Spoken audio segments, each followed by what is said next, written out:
Estábamos en lo que es producción secundaria y vamos a hacer el repaso.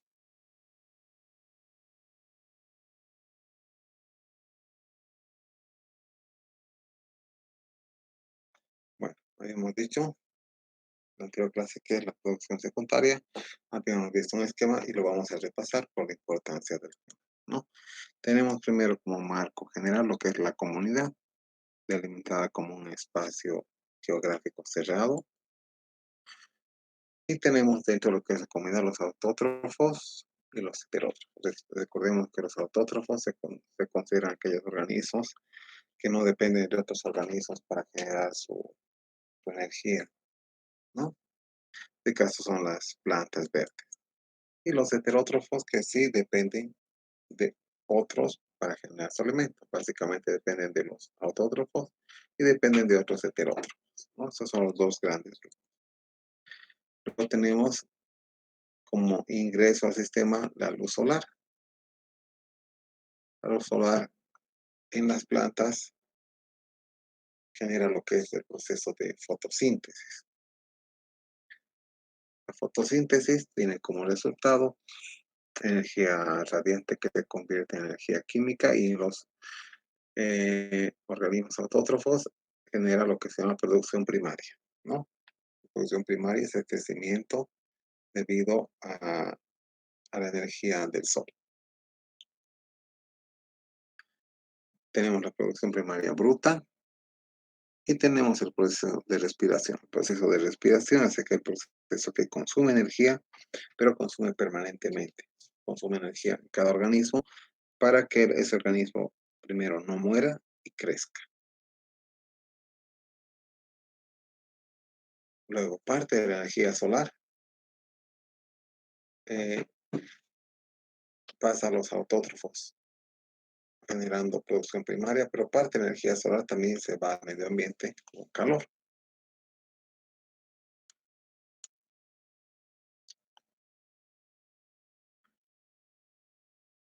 Luego de que los autótrofos, o sea, las plantas, han producido su energía química y parte de esta energía química se utiliza en mis organismos para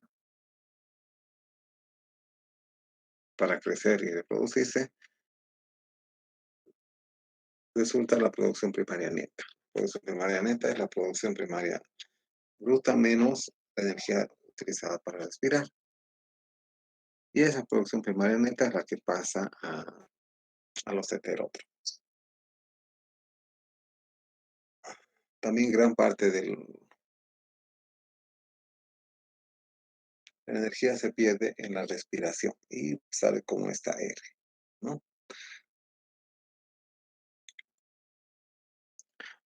Una vez que se tiene los, los autótrofos generan su energía y crecen, entonces generan nueva materia. Y esta materia puede ser aprovechada por los herbívoros. Entonces, la planta que crece es alimento de los herbívoros y se considera producción primaria neta. Esta producción primaria neta se utiliza como energía para los siguientes niveles alimenticios. Ahora, también es posible que a la comunidad ingrese energía de otra comunidad, ¿no? Si esa comunidad es un bosque, puede entrar energía de un lago, como un río que lleva agua del lago al bosque y en esa agua puede haber compuestos orgánicos que hay en el río. Y esos compuestos orgánicos o materia orgánica pasan a ser también parte de la producción primaria que puede ser utilizada por los herbívoros o por las mismas plantas, ¿no? Entonces, esto se refiere a la importación. Bueno, los herbívoros, a su vez, pueden ser alimento de los carnívoros. Entonces, la energía que pasa de los herbívoros a los carnívoros debe ser menor. ¿Por qué? Porque en general los carnívoros no se alimentan de todos los herbívoros. Veamos el caso de una planta, en general, un arbusto Los animales pueden comerse las hojas del arbusto, pero no se comen el arbusto entero. Entonces siempre pasa menos energía de, una, de un nivel alimenticio al siguiente. Los carnívoros, a su vez, pueden ser alimentos de los carnívoros superiores, es decir, si el herbívoro es un conejo, un carnívoro puede ser un lobo, un carnívoro superior puede ser un águila. Pero también existen lo que son los organismos reductores, que están dentro del heterótrofo. Se llaman organismos reductores porque reducen la materia orgánica, ¿no?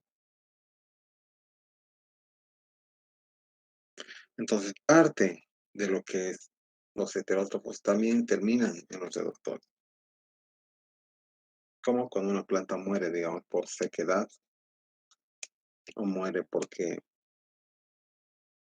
es arrancada, pero no es alimento de un herbívoro, entonces pasa a descomponerse.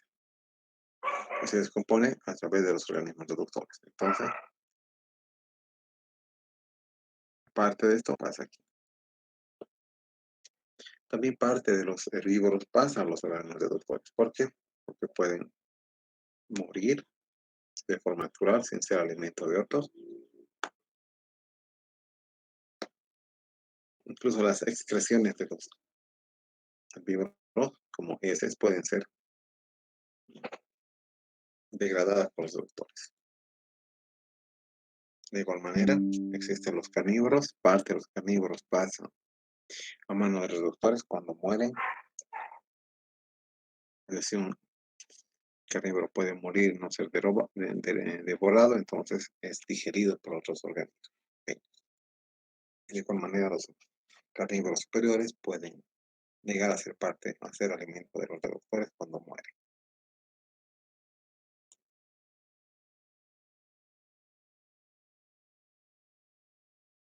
Ahora, también existen almacenamientos o lugares donde hay materia orgánica muerta y no es aprovechada por reductores, por muchas causas, ¿no? Entonces, los reductores transforman el alimento hasta hacer materia orgánica. De igual manera, parte de lo que son las plantas pueden llegar a almacenamiento de materia orgánica, igual parte de los herbívoros, parte de los carnívoros.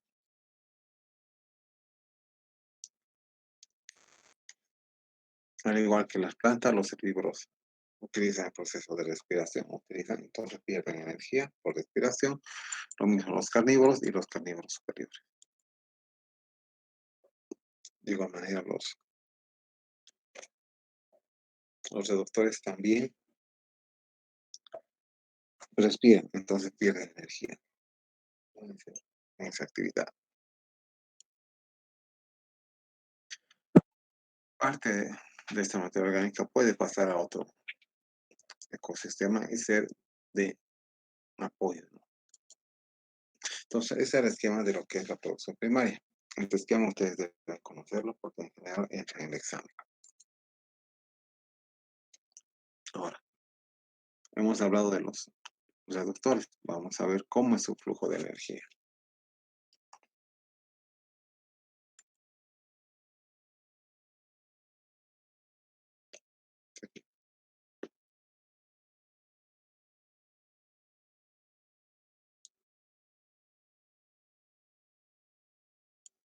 Entonces, el flujo de energía. Tenemos en general los detritos orgánicos, que son el resto de descomposición de otros organismos. Esos pasan por los organismos detritívoros de primer nivel, los detritívoros 1. A su vez, estos son parte del alimento de los detritívoros segundo nivel. Estos son parte de los organismos, parte de los alimentos de los organismos de tercer nivel. Incluso puede verse cuarto nivel. Ser organismos que utilizan oxígeno respiran, entonces también pierde parte de la energía en la respiración.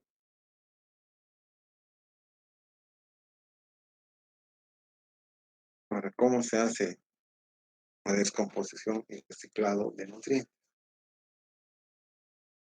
Tenemos un esquema de un organismo detective. Un organismo detectívoro, ¿qué es lo que hace? Digiere la materia orgánica parcialmente y extrae algo de energía. Además, se puede reproducir, es decir, puede haber muchos organismos, muere porque no es eterno, y también genera residuos. Que residuos a veces son excrementos o a veces su mismo cuerpo cuando muere. Una vez que muere, existe otro organismo detectivo robot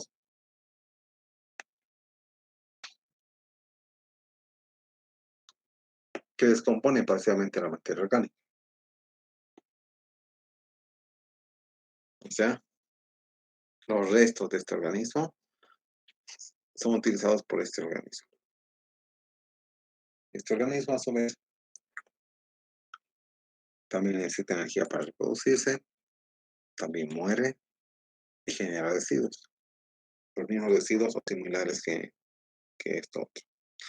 Y así pasa hasta un otro nivel o hasta 4 niveles. Entonces, los nutrientes, ¿para qué sirven? Para descomponer la materia orgánica. Básicamente puede ser para transformar o purificar los residuos y a distintas escalas. Al final, luego de 3 o 4 escalas, cuando muere ese organismo o genera residuos, esos residuos son en general carbono, nitrógeno y fósforo, es decir, los elementos básicos.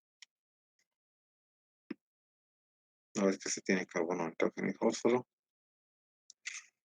estos pasan al suelo y se convierten en nutrientes de las nuevas plantas para empezar el ciclo de nuevo.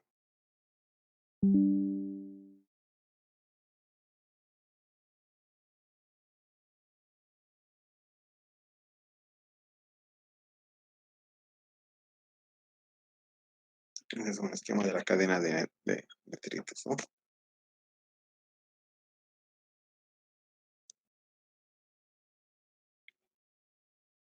Tenemos las hojas, que son descompuestas por hongos, por bacterias y por otro tipo de bacterias. A su vez, estas bacterias son alimento de qué? De escarabajos, escarabajos, hormigas. Y a su vez, estas son alimento de otros organismos más complejos, ¿no? De 100 pies, hormigas, escorpión, algunas cucarachas o escarabajos. Entonces, la cadena alimenticia se transforma más o menos así. Ahora, vamos a hablar de lo que son ciclos biogeoquímicos.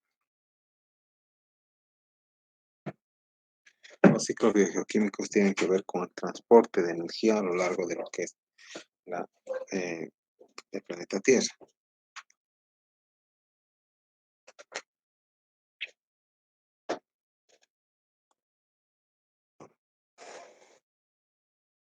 El movimiento de los compuestos químicos, de todos los compuestos, se da en general dentro de lo que es la biosfera, ¿no? Y se puede decir que todos los parte de los ecosistemas están relacionados entre sí por los ciclos biogeoquímicos, porque los ciclos biogeoquímicos lo que hacen es unir distintas partes. ¿Cómo se dio el movimiento? O cómo se dio el movimiento de los nutrientes es similar al movimiento de la energía nuclear o de la radiación. Tenemos, por ejemplo, como en su momento lo que fue Chernobyl, aquí, liberó radiación y después de unos meses la radiación estaba en otros países.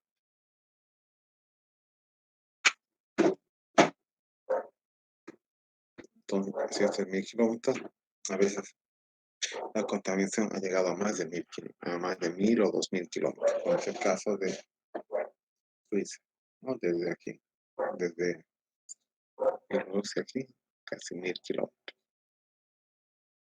De aquí a Suecia, más de 1000 kilómetros. Ahora, los ciclos biogeoquímicos retienen los nutrientes en, en medios, podemos decir, ¿no? Pero que esos medios se llaman fases, ¿no? Lo que es fase orgánica, lo que son fases inorgánicas.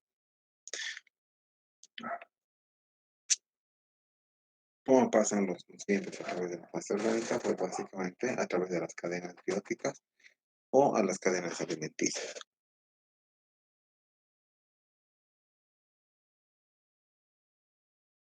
Las fases inorgánicas, ¿qué son las fases inorgánicas? Son reservas donde los elementos están externos a las cadenas alimenticias. Es decir, son lugares donde están los nutrientes, pero los nutrientes no son parte de las cadenas alimenticias. Tenemos tres fases. La fase sedimentaria, que está relacionada a la tierra, a la roca. Se considera que el movimiento de nutrientes en esta fase es lento. ¿Por qué? Porque hay actividades geológicas y porque es muy lento, ¿no? La fase atmosférica tiene que ver con el aire, ¿no? Y pasa que algunos nutrientes se quedan en el aire, otros no. Y finalmente tenemos la reserva acuática. La reserva acuática es el medio donde se encuentran organismos y pueden transportar nutrientes de alguna manera. Vamos a hacer un estudio. Si espera un minuto, voy a echar algo.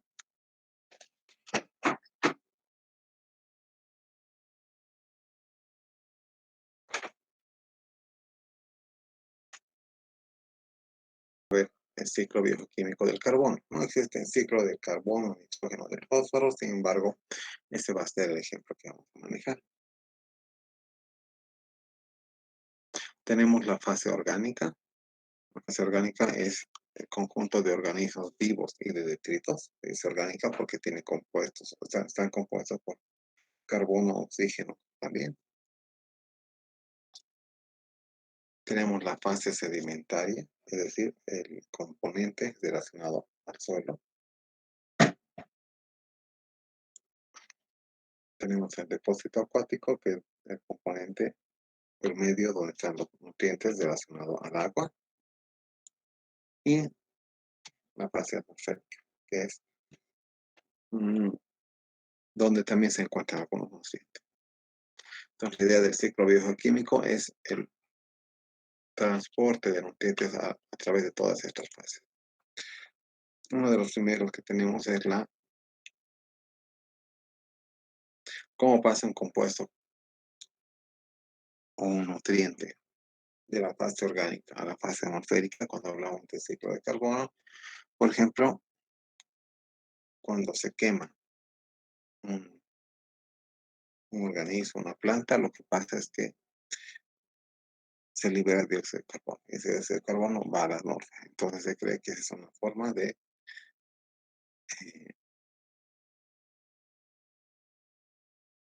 de transportar nutrientes. Por otro lado, la fase atmosférica también puede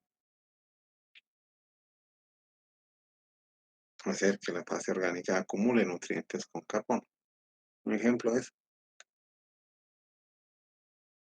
la absorción en la fotosíntesis. Ustedes se acuerdan de la fotosíntesis, lo que se tiene es la reacción de agua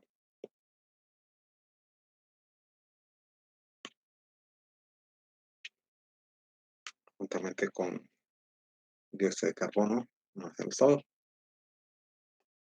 genera energía. Pero ya no dióxido de carbono, entonces el dióxido de carbono se ha quedado en la planta, esa forma de absorción. Otro vínculo es cómo pasan nutrientes que tienen carbón de la fase orgánica al depósito acuático. Una de las formas de en las que pasen es similar a lo que ocurre en la Tierra. En la Tierra lo que ocurre es que por el proceso de respiración el dióxido de carbono se libera,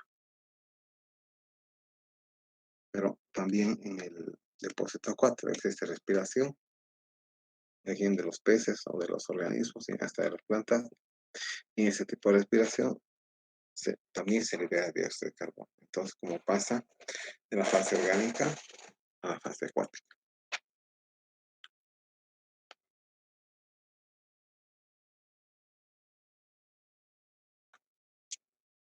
Bueno, ¿cómo,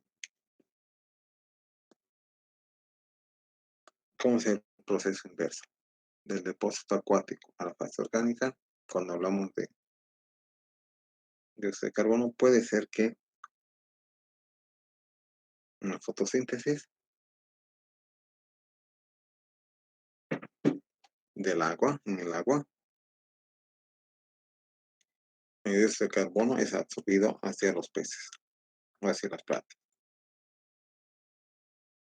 Por otro lado, ¿cómo pasan los nutrientes de la fase orgánica a la fase sedimentaria? ¿No? No puede ser por organismos que mueren o personas o animales que mueren. Una vez que mueren, sus moléculas, o sea, la fase orgánica, pasan al suelo, donde se sedimenta, ¿no? Ahora, ¿cómo puede pasar un nutriente que tiene carbón de la fase sedimentaria a la fase atmosférica?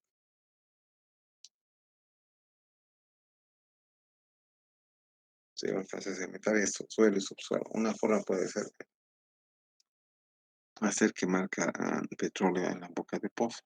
Entonces, ¿qué pasa? El petróleo está vinculado al subsuelo, saca una muestra hacia arriba, ya sea de petróleo, y ese cuando se quema, libera dióxido de carbono. Entonces, ¿qué es lo que tenemos? Liberación desde el suelo, el subsuelo, de dióxido de carbono a la fase atmosférica. Por otro lado, ¿cómo pasa el carbón de la fase sedimentaria al depósito acuático?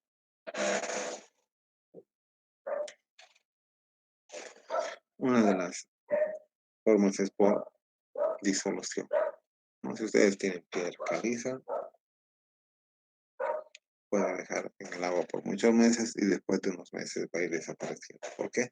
Porque se ha disuelto. Entonces, ahí es como pasa el, el carbón, por así decirlo, al depósito acuático.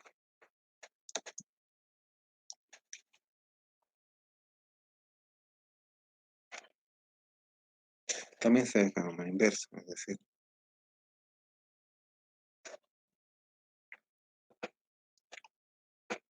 del depósito acuático a la fase sedimentaria.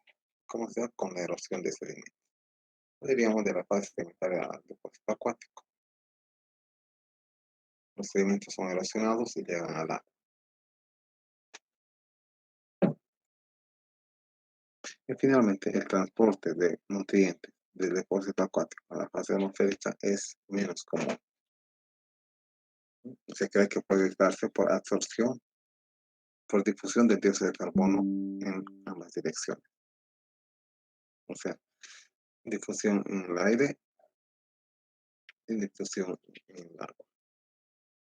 Bueno, este es el ciclo biogeoquímico del carbono. Los otros ciclos tienen el mismo principio, aunque no se parezcan.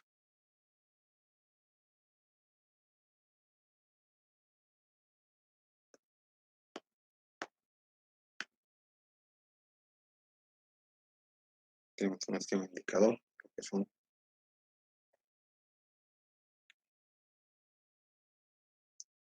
ciclo biogeoquímico, ¿no?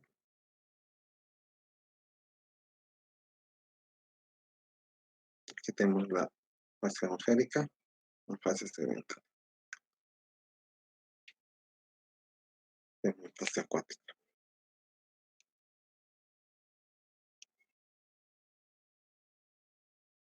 tenemos como por fotosíntesis aumenta la energía, parte va al carbono del suelo y parte va a formar la biomasa.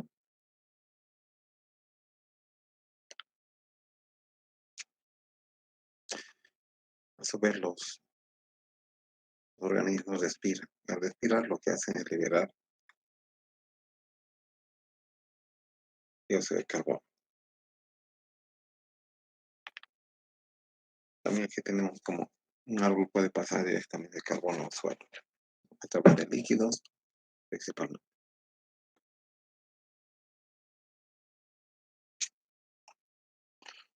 Ahora, si hablamos de cuál es la influencia de los hombres en el medio ambiente, es muy grande, ¿no? Lo que se intentó buscar es el papel de la población humana en el cambio ambiental, ¿no? Es decir, cuánto influye la población humana en el cambio ambiental de una cierta zona. Y estos autores, Ehrlich, en 1990, propusieron una relación para ver la influencia de la población humana en el ambiente. Esta relación es esta que presento, ¿no? Y tiene que ver con y que es el impacto de la población en el ambiente, es decir, una ciudad asentada en un bosque, cuánto más le hace al ambiente. Es el tamaño de la población, es decir, el número de personas que viven, es el consumo per cápita, es decir, cuántos litros por día consume de líquido. Se dice que es el daño causado por las tecnologías de cosecha más que todo.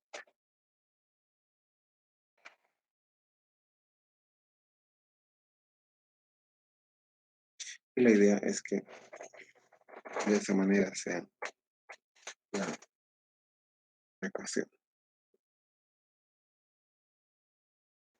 El impacto de la población en un ambiente específico está dado por el tamaño de la población. Cuando la población es pequeña, el impacto puede ser menor. El consumo per cápita, es decir, cuánto consume cada persona. Si una persona consume mucho, también va a ser mayor efecto en el medio ambiente. Y T es el daño causado por las tecnologías, ¿no? Tiene que ver con tecnologías de extracción de riquezas. Entonces, si estas tecnologías son buenas, pues van a hacer menos daño al medio ambiente. Algunas reflexiones sobre esto. La población en los últimos años se ha duplicado. Esto es hace unos 20 años, en los últimos 60 años se ha más que duplicado. Tenemos aquí una escala esquemática. Bueno, tenemos el incremento anual en porcentaje de población. Tenemos la escala de tiempo. Y vemos que más o menos hasta 1920, la población estaba en ascenso. Sin embargo, a partir de 1920 hasta más allá de 2020 no se espera una reducción de población.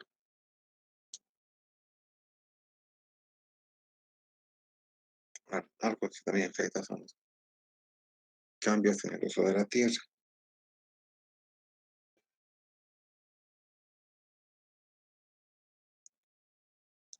¿No? De acuerdo a un esquema, una noticia general se tiene que gran parte de la tierra apta para cultivo y está siendo explotada, ante todo para hacer alimentos, ¿no? Luego, gran parte del planeta Tierra puede no ser adecuado para el cultivo, por ser montaña, por ser lugares peligrosos, entonces no son adecuados para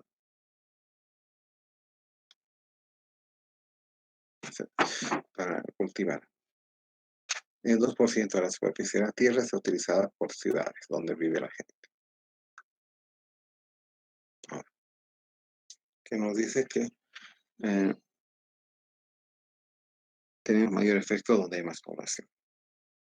Ahora, a partir de hace unos 30 años, el cambio climático ha sido más rápido que la que la posibilidad de adaptarse. Entonces, para adaptarse es necesario a veces 20 o 30 años de estudio y proponer nuevas tecnologías de cultivos, de construcción. Sin embargo, el cambio climático está siendo más rápido que los estudios para mitigar el cambio climático. ¿Por qué? Porque el hombre cada vez demanda más cosas de la naturaleza, pero no explica qué impacto puede tener el hombre en la naturaleza. Cuando decimos que el hombre demanda más de la naturaleza, es que el hombre utiliza sus recursos, agua, suelo, casa, aire, ¿no? Pero cada hombre, cada persona va buscando lo suyo y no se ve de imagen general, ¿no? Que en general la naturaleza está siendo reducida por la sociedad humana. Algo que es importante saber también que el hombre es un factor importante, por no decir el culpable de lo que es el cambio climático, ¿no? Y lo estamos sintiendo ahora. Aquí en Cochabamba hay grandes calores, lluvias intensas fuera de época, sequía, eso causada por el ser humano. Bueno, la conciencia de las personas sobre el medio ambiente, sobre el cambio climático, sí ha empezado hace unos 40 años, ¿no? A nivel.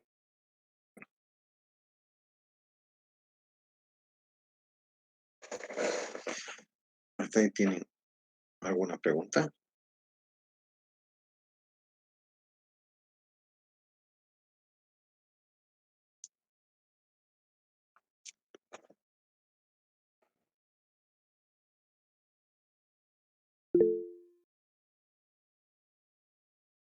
No, vamos a seguir.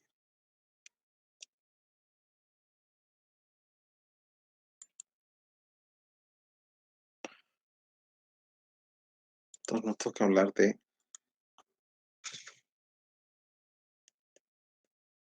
pues,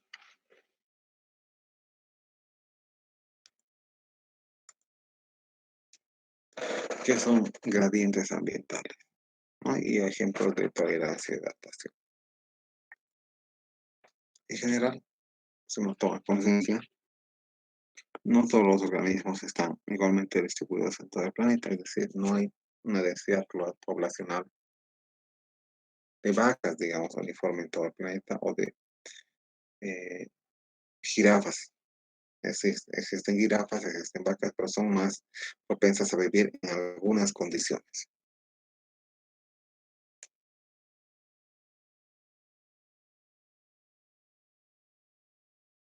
Estas condiciones se llaman factores. Y tenemos varias, tres por lo menos.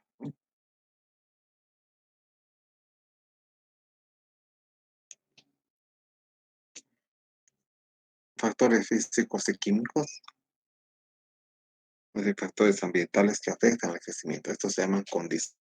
Entonces, por ejemplo, la cantidad de luz, pH, la temperatura en el medio donde vive el organismo, ¿no? Luego, otros factores son recursos que utiliza el organismo, ¿no? Agua, suelo, cobijo, alimento. Entonces, ¿qué factores existen para que unos organismos vivan en algunas zonas, no en todo el mundo? Se llaman condiciones y recursos. Y también un tercer factor es la presencia de organismos con los cuales interactúan, es decir, predadores y competidores. Es decir, puede haber un tipo de zorro que vive en algún lugar y la idea es que este zorro esté en tal número que pueda evitar el crecimiento de los ratones, ¿no? Si es que hay otro tipo de depredador de los ratones, pues su presencia va a estar en competencia con la del otro organismo. O también si estos organismos son alimentos de otros, también existen lo que son predadores. Entonces, estos factores son los que más influencian a los organismos. Los factores, tanto condiciones y recursos, varían entre rangos, ¿no? Y no hay un número específico, puede ser de alto a bajo. Y ese rango se le dice gradiente, es decir, una variación.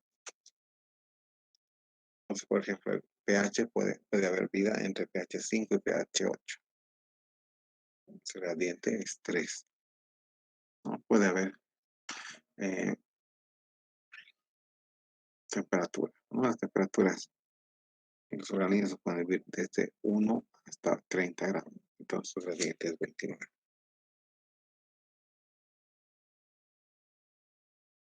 Entonces, cada especie debe tener las condiciones y recursos para el crecimiento y reproducción. Entonces, si no hay condiciones ni recursos, no se va a reproducir y no va a crecer la población.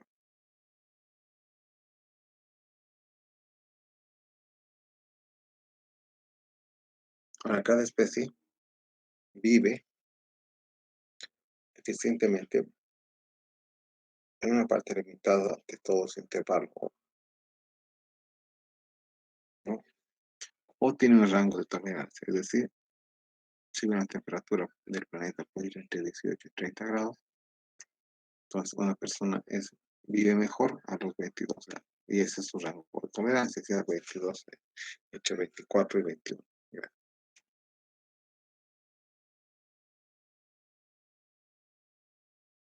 Y vamos a hablar de la tolerancia, ¿no?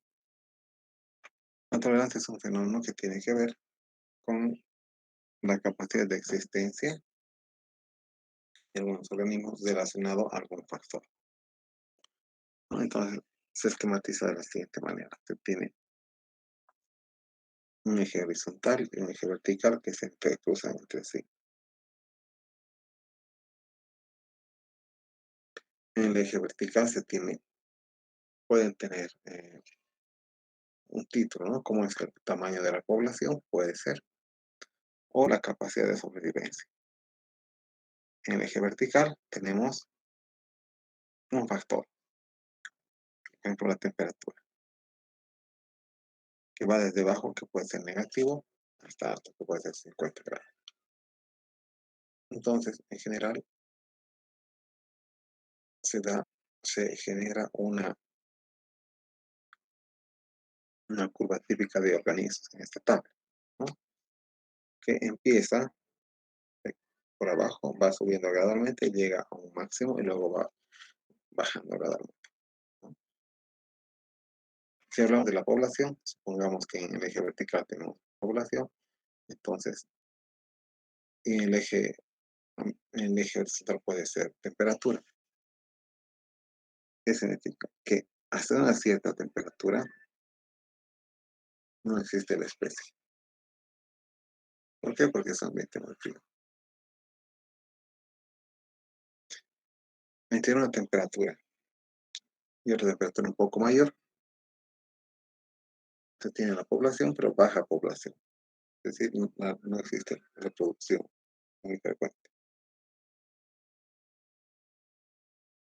Y la zona donde hay mayor tamaño, mayor número de, de organismos, se dice intervalo, rango de temperatura. Más allá de esto, sigue habiendo vida, pero la temperatura es muy alta y empieza a interferir con los fenómenos de crecimiento poblacional. Y aún más allá todavía, es muy posible que deje de haber vida por la muy baja temperatura. Entonces, ¿cómo se llaman estas partes de este gráfico? ¿No? Este es el esquema, la campana de Gauss, y se divide en 5 partes. Primero, 2 partes donde más o menos empieza a subir la población, una parte donde empieza a subir bruscamente, una parte donde baja, empieza a bajar, y bajar la población también va a afectar a la población de lado. Entonces, eh, la cantidad de dinero o el tamaño de la población va a empezar a bajar hasta prácticamente que la especie deje de existir. Si hablamos un poco más, los límites de tolerancia de algunas plantas están relacionados a las concentraciones de la contaminación. Entonces, tenemos límites de tolerancia de plantas y esas concentraciones.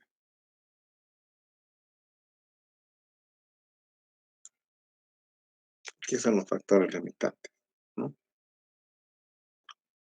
Factores limitantes son aquellos factores tan importantes que si es que estos no se dan, no existe la especie.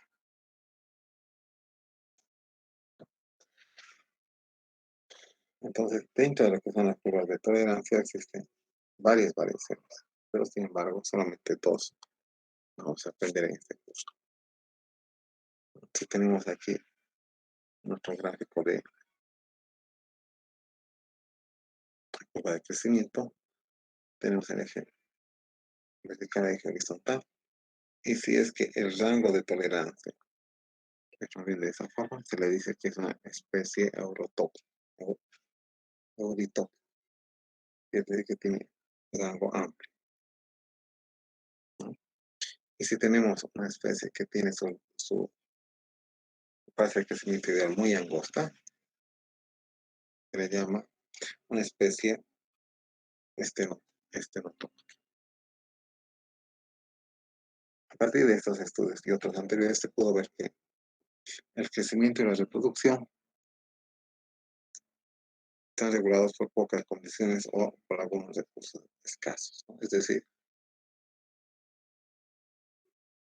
cuando no hay buenas condiciones como temperatura, como alimento, eh, existe afectación al crecimiento poblacional. Ahora, ¿qué es el factor limitante? Dice, el recurso escaso o condición donde la especie tiene un intervalo óptimo muy corto se llama valor limitante. Donde la especie tiene un intervalo óptimo muy corto, ese es un intervalo óptico ancho, es rojo, y este es un intervalo óptico más corto. Y se dice que, por ejemplo, algunos de los factores limitantes son el agua y la luz en la planta. Es decir, si no hay agua, no hay crecimiento. Y si no hay luz, y si no hay luz solar, tampoco hay crecimiento. Ya, entonces hasta ahí vamos a avanzar el día de hoy. Eh, Vamos a hablar de los trabajos también. Recuerden, ya estoy calificando los trabajos, estoy avanzando lento porque tengo otras actividades también. Entonces, espero la siguiente semana tener acabados los trabajos de control de lectura. Ustedes tienen que entregarme mañana la inspección de Rocha y con eso estaríamos acabando lo que es el primer parcial, ¿no? Recuerden que de este tema, la evaluación es un examen. No sé si tienen dudas respecto a las tareas o al trabajo o a la materia.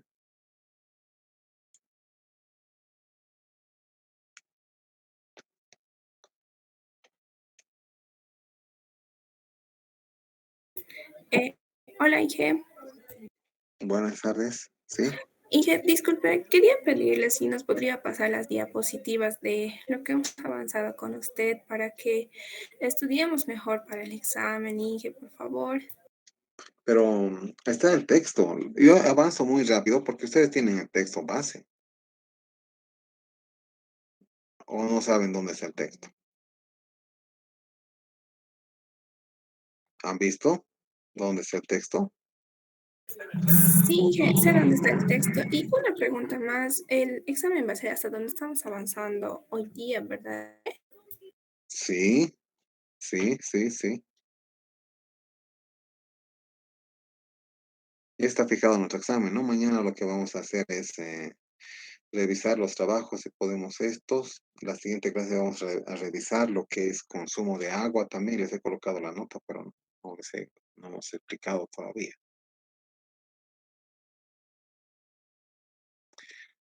Ya, ¿alguna consulta más? Buenas tardes, Inge. Disculpe, ¿el examen es presencial o virtual? Yo quisiera que fuera presencial, pero voy a conversar con la dirección de carrera. Ya, a ver, si me aceptan, bajo qué condiciones, pero eso implica que ustedes tienen que estar por lo menos vacunados, ¿no? Voy a ver, yo quisiera que fuera presencial, pero voy a ver, todavía queda todavía más de una semana o más un poco, ¿ya? En todo caso, les voy a comunicar por lo menos una semana antes. Si no hay dudas, vamos a terminar acá. Entonces, hasta luego, alumnos, nos vemos. Sí,